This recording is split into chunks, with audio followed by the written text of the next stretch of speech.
Hello दोस्तों, तो आज इस वीडियो में हम देख रहे हैं क्लास 8 का जो सोशल साइंस बुक है, इसमें से chapter number 4 the colonial era in India. इस चैप्टर का ये फोर्थ पार्ट है, फोर्थ वीडियो है इस चैप्टर पर, जिसमें हम आज डिस्कस करेंगे enter the British.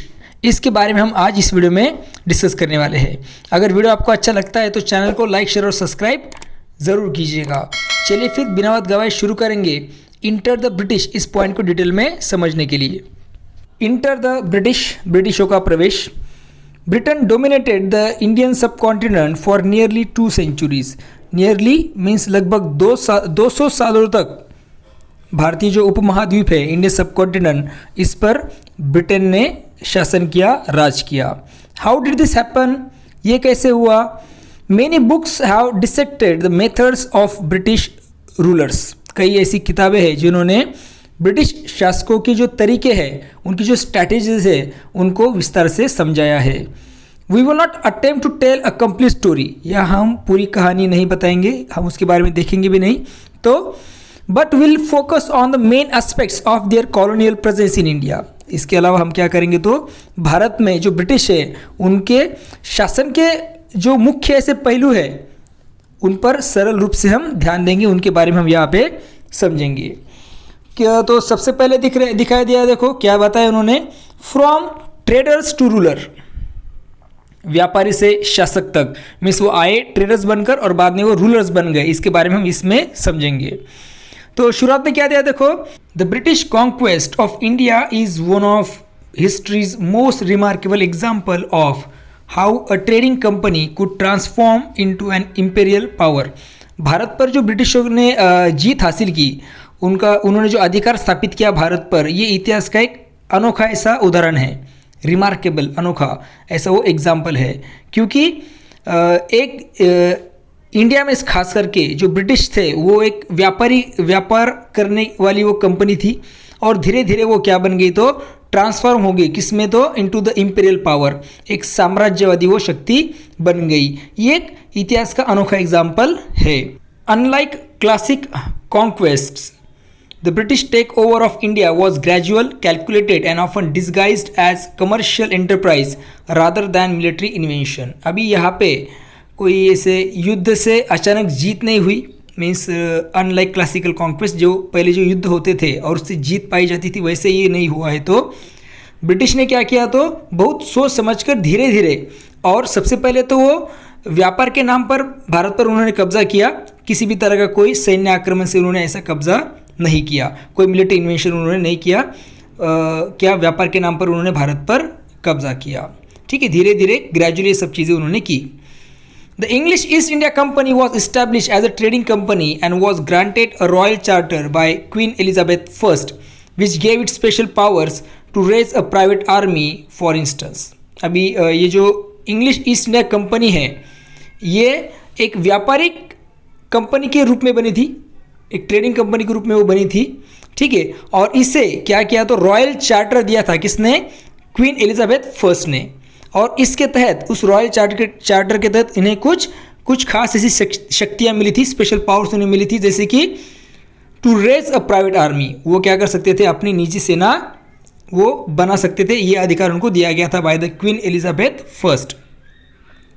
Nevertheless its agent initially kept up a pretense of being mere traders, which allowed them in the 17th century to establish footholds along India's coast with minimum resistance. Surat, Madras, Bombay and Calcutta among the first. अभी शुरुआत में उन्होंने क्या किया, ये जो company है, ठीक है, इन्होंने क्या किया, तो जो कुछ अधिकारी थे कंपनी के, उन्होंने सिर्फ एक साधारण व्यापारी होने का दिखावा किया। ये जो एजेंट्स थे उन्होंने प्रिटेंड किया कि दे आर ओनली द, सिर्फ वो ट्रेडर्स है, विच अलाउ देम, और इसकी वजह से 17th सेंचुरी में क्या हुआ, तो they were able to establish footholds along India's coast. इसकी वजह से 17th सेंचुरी के में भारत के जो समुद्री तट है वहाँ पर वो अपनी जगह बना सके। और सबसे पहले उसमें भी कहाँ पे, मद्रास, बॉम्बे, सूरत एंड कलकत्ता, इन जगहों पे वो पहले अपनी जगह बना सके। किसी भी तरह की उनको प्रॉब्लम वहाँ पे नहीं हुआ, कोई भी रेसिस्टेंस उनको नहीं हुआ। Local rulers did not mind this trading post. जो स्थानिक शासक थे उनको ये जो व्यापारिक केंद्र थे उनसे कोई परेशानी नहीं थी, या फिर वो व्यापारिक केंद्रों को ज़्यादा परेशान नहीं करते थे स्थानिक शासक। ठीक है। As they generally welcome foreign trade which let us recall was the long standing practice in India. अभी भारत में जो विदेशी व्यापारी है उनको पहले से ही उनका स्वागत किया जाता था, उनको कोई परेशानी वहाँ पे नहीं हुई स्थानिक शासकों द्वारा। This modest beginnings concealed the company's long-term ambition. Okay, this modest beginnings concealed the company's long-term ambition. इन छोटे और साधारण दिखने वाले जो कदम हैं इनके पीछे कंपनी की बड़े भविष्य की योजना छिपी हुई थी। कंसील में छिपा होना, तो फ्यूचर जो एम्बिशन उनका इन छोटे छोटे कदमों के पीछे छुपा हुआ था। आगे क्या दिया देखो, the strategy of divide and rule, फूट डालो और राज करो, ये रणनीति उन्होंने अपनाई थी ब्रिटिश ने। तो किस तरह से आप यहाँ पे समझ सकते हैं। While maintaining an appearance of trader, व्यापारी होने का दिखावा करते हुए क्या किया देखो उन्होंने, the company's agent cultivated political relationship with local rulers. वे जो कंपनी के अधिकारी थे उन्होंने क्या किया, तो स्थानिक शासकों के साथ राजनीतिक संबंध उन्होंने बनाए थे। ठीक है। Offering military support to some against their rivals, और कुछ ऐसे शासक थे उनको भी दुश्मनों के खिलाफ सैन्य मदद वो देते थे। Thus inserting themselves into political conflict, इस तरह से वो जो इंटरनल इंडियन पॉलिटिकल कॉन्फ्लिक्ट है इसमें वो शामिल हो रहे थे। And emerging as power broker rather than foreign invaders, और विदेशी आक्रमणकारी नहीं, इन राजनीतिक संघर्षों में शामिल होकर विदेशी आक्रमणकारी नहीं तो सत्ता के बड़े निर्णय कर्ता बन गए, मीन्स पावर ब्रोकर बन गए। Emerge as a power broker, सत्ता के बड़े निर्णयकर्ता वो वहाँ पे बन गए। किस तरह से, खुद को इंडियन पॉलिटिकल कॉन्फ्लिक्ट्स में डाल के, भारतीय राजनीतिक संघर्षों में खुद को शामिल करके वो पावर ब्रोकर्स बन गए। They would also play on rivalries between regional rulers और succession disputes within ruling houses so as to benefit from this conflicts. The divide and rule policy, अभी ये डिवाइड एंड रूल पॉलिसी क्या है इसे हमें समझना पड़ेगा। यहाँ पे क्या करते थे ब्रिटिश, जो क्षेत्रीय शासक है, ओके, लोकल रूलर्स, उनके बीच में जो दुश्मनियाँ है उसका वो फ़ायदा उठाते थे। और साथ ही साथ अगर कोई राजघराना है उनके उत्तराधिकारी से अगर कोई जुड़े हुए झगड़े हैं उसका वो फ़ायदा उठाते थे। इससे ही फूट डालो और राज करो नीति कहा जाता है। The British were equally skilled at exploiting existing divisions within Indian society. British भारतीय समाज के भीतर पहले से ही जो मौजूद ऐसे विभाजन है उनका भी उन्होंने खूब फ़ायदा उठाया था। अभी उदाहरण के लिए हमें देखना पड़ेगा कि they identified and often encourage tension between religious communities. अभी एक एग्जाम्पल है कि वे अक्सर क्या करते थे, धार्मिक समुदायों के बीच तनाव को पहचानते और उनको बढ़ावा देने का काम वो करते थे। The battle of Plassey 1757, Plassey का युद्ध एग्जाम्पलीफाइज दिस अप्रोच। यह एक ब्रिटिशों की इसी रणनीति का उदाहरण है। क्या, डिवाइड और रूल किस तरह से किया देखो उन्होंने। When tensions arouse between Siraj ud-Daula and the Nawab of Bengal and the East India Company officials led by Robert Clive, the latter identified disgruntled elements within the Nawab's court. जब बंगाल का जो नवाब था, कौन, सिराज उद्दौला, और रॉबर्ट क्लाइव के नेतृत्व वाली जो ईस्ट इंडिया कंपनी थे उनके अधिकारियों के बीच में, मीन्स रॉबर्ट क्लाइव की जो टीम है, अधिकारी है, उनके और सिराज उद्दौला के बीच में जब तनाव बढ़ा तो क्लाइव ने क्या किया, तो नवाब की जो दरबार है उसका जो कोर्ट है, नवाब्स कोर्ट, उसमें जो डिसग्रंटलेड मीन्स डिससेटिस्फाइड जो लोग हैं, असंतुष्ट ऐसे लोगों की उसने पहचान की। Clive hatch a conspiracy with Mir Jafar the nawab's military commander, promising to install him as the new nawab in exchange for his betrayal. Clive ने क्या किया फिर, नवाब के जो सेनापति था मीर जाफर, उसके साथ कॉन्स्पिरेसी मीन्स षड्यंत्र रचा, और ये मिलिट्री कमांडर था मीर जाफर, नवाब का सेनापति से हम बोल सकते हैं, उसके साथ मिलकर एक षड्यंत्र रचा। और उसके बदले में क्लाइव ने मीर जाफर को प्रॉमिस किया कि वो क्या करेगा, उसे वादा किया एक तरह का कि वो क्या करेगा, उसे ये बनाएगा, नवाब बनाएगा। क्या करना है, सिर्फ आपको बेट्रेल करना है सिराजुद्दौला के साथ, उसको धोखा दे दो, मैं आपको क्या बना दूंगा, तो नवाब बना दूंगा, ऐसा उसने प्रॉमिस किया। The battle took place at Plassey as the British spelled it. Okay, युद्ध पलाशी नाम का जो एरिया है जिसे ब्रिटिश प्लासी कहते थे, वहाँ पर हुआ था। सम 150 kilometres north of present day Kolkata. अब ये पलाशी कहाँ पे है, तो आज का जो कोलकाता है उससे लगभग 150 किलोमीटर उत्तर में ये एरिया है, वहाँ पर युद्ध हुआ था। Some French forces assisted the nawab. Okay, नवाब की ओर से कुछ फ्रेंच सैनिक भी लड़ रहे थे, ठीक है। But Mir Jafar's forces constituting the majority of nawab's army. मगर यहाँ पे क्या हो गया, तो जो मीर जाफ़र की सेना है, उस मीर जाफ़र की सेना में नवाब की सेना का बहुत बड़ा हिस्सा था, ठीक है। नवाब की सेना थी जिसे लीड कर रहा था कौन, Mir Jafar. Stood aside ensuring a British victory despite there smaller numbers. Okay, तो ये जो नवाब की सेना है उसने वहाँ पे उस युद्ध में क्या नहीं किया, तो हिस्सा ही नहीं लिया। दिस स्टूड असाइड, वो साइड में खड़े रहे। Ensuring a British victory despite there smaller numbers. इसके चलते संख्या में कम होने के बाद भी ब्रिटिश क्या हो गए, तो युद्ध जीत गए, वो वॉर जीत गए। Even today Mir Jafar in India remains a synonyms for traitor. आज भी भारत में मीर जाफ़र जो शब्द है उसका अर्थ गद्दार के अर्थ में इसका इस्तेमाल होता है आज भी मीर जाफ़र का नाम, ठीक है। By positioning themselves as a kingmaker, the East India Company gradually established control over increasingly large territories. By positioning themselves as a kingmaker, खुद को वो क्या समझ रहे थे, तो किस पोजीशन में आ गए थे वो, तो किंगमेकर मीन्स राजा को बनाना बिगाड़ने की स्थिति में आकर the east India company gradually establish control over increasing large territories. इस पोजीशन पे आकर उन्होंने क्या किया, तो धीरे धीरे बड़े बड़े क्षेत्रों पर अपना नियंत्रण स्थापित किया। इन द 19th century में it went a step further and introduce the infamous doctrine of lapse. 19th century में उन्होंने क्या किया, तो एक और कदम बढ़ाया और डॉक्ट्रिन ऑफ लैप्स ये नियम उन्होंने लागू किया, ठीक है। अकॉर्डिंग टू दिस, इस नियम के तहत विच एनी प्रिंसली स्टेट, अगर किसी भी रियासत का राजा है, okay, would be annexed if its ruler died without a natural male heir। अगर किसी भी रियासत का राजा है, ठीक है, और उसको अगर कोई प्राकृतिक पुरुष उत्तराधिकारी के बिना वो मर जाता है, तो उसका राज्य जो है वो क्या किया जाएगा, तो ब्रिटिश राज्य में शामिल कर दिया जाएगा, ऐसा उसने नियम बनाया। This deliberately disregarded the Hindu tradition of adoption which was a legitimate mean of succession in Indian royal houses.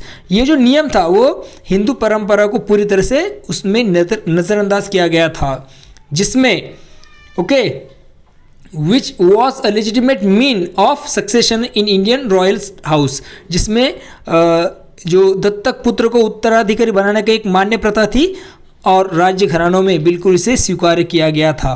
तो इसे पूरी तरह से क्या किया गया था, तो नज़रअंदाज किया गया था इस नियम के तहत। कौन सा नियम हो, डॉक्ट्रिन ऑफ लैप्स।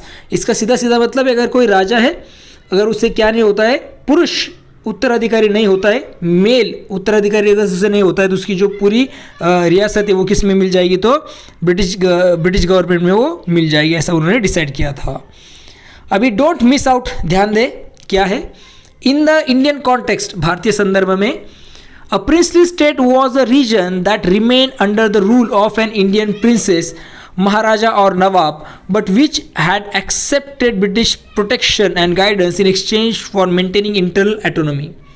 ओके, रियासत जो है वो क्षेत्र था, प्रिंसली स्टेट, जहाँ पर कोई राजा, कोई भी भारतीय राजा, महाराजा या फिर नवाब जो है वो शासन करता था। प्रिंसली स्टेट का मतलब बताया गया यहाँ पे कि कोई भी राजा है, महाराजा या फिर नवाब था, वो उस एरिया पे शासन करता था, उस रियासत में वो शासन करता था, ठीक है। But which had accepted British protection and guidance in exchange for maintaining internal autonomy, लेकिन उसके अपनी आंतरिक जो शासन व्यवस्था है उसको बनाए रखने के लिए उसके बदले में ब्रिटिशों को सुरक्षा और मार्गदर्शन स्वीकार कर लिया था, उसे बोला जाता है प्रिंसली स्टेट। ठीक है, मीन्स ब्रिटिश जो है वो क्या करेंगे, मार्गदर्शन करेंगे और वो सुरक्षा देने का काम करेंगे, इसे बोला गया है princely state. There were hundreds of them, ऐसी सैकड़ों रियासतें थी। From large one such as Hyderabad, Mysore, Travancore और जम्मू एंड कश्मीर। तो इसमें से कुछ क्या है तो बड़ी रियासतें जैसे कि हैदराबाद, मैसूर, त्रावणकोर, जम्मू कश्मीर, और कुछ छोटी भी थी, अंडरस्टैंड, स्मॉलर वन भी थी। At the time of India's independence, Bharat की आज़ादी के समय, देयर वर 500 प्रिंसली स्टेट्स, लगभग 500 से भी अधिक रियासतें थी, प्रिंसली स्टेट्स थी। कवरिंग अबाउट 40% ऑफ सब कॉन्टिनेंट, और जो पूरे महाद्वीप में लगभग 40% क्षेत्रों में फैली हुई थी ये 500 प्लस प्रिंसली स्टेट्स। समझ में आ गया? प्रिंसली स्टेट्स का मतलब ये आपको समझ में आ गया होगा, आई होप। ठीक है, the doctrine of lapse led to the annexation of numerous states. अभी ये जो लैप्स का जो सिद्धांत था, नियम था, इसके कारण कई जो ऐसी रियासतें उनको ब्रिटिश शासन में मिलाया गया। ठीक है, contributing to the expansion of the territorial control of the British, और इससे ब्रिटिशों का क्षेत्रीय नियंत्रण है वो लगातार बढ़ता गया, क्षेत्र उनका बढ़ता गया because of the doctrine of lapse की वजह से। बहुत सारे टेरिटरीज को उन्होंने क्या कर लिया तो ब्रिटिश शासन में मिला लिया था। This created much resentment in sections of Indian society and contributed to the 1857 rebellion to which we return below. इस नीति से भारतीय समाज के कई हिस्सों में गहरी ऐसी रिसेंटमेंट मीन नाराज़गी पैदा हुई, और इस नाराज़गी का क्या इस नाराज़गी की वजह से ही 1857 के विद्रोह का एक महत्वपूर्ण कारण बनी। Another stratagem known as subsidiary alliance was to install a British resident in the court of Indian ruler to protect them against internal or external threats।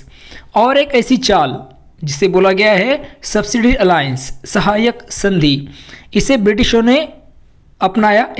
उन्होंने ऐसा तरीका अपनाया जिसे नाम दिया गया कि सब्सिडियरी अलायंस, और इसके तहत जो भारतीय शासक के दरबार में एक ब्रिटिश रेसिडेंट रखा जाता था, ब्रिटिश पर्सन वहाँ पे भारतीय शासक के दरबार में बैठता था, जो उन्हें मीन्स भारतीय शासकों को अंदरूनी और बाहरी खतरों से बचाने के नाम पर उसे वहाँ पे रखा जाता था।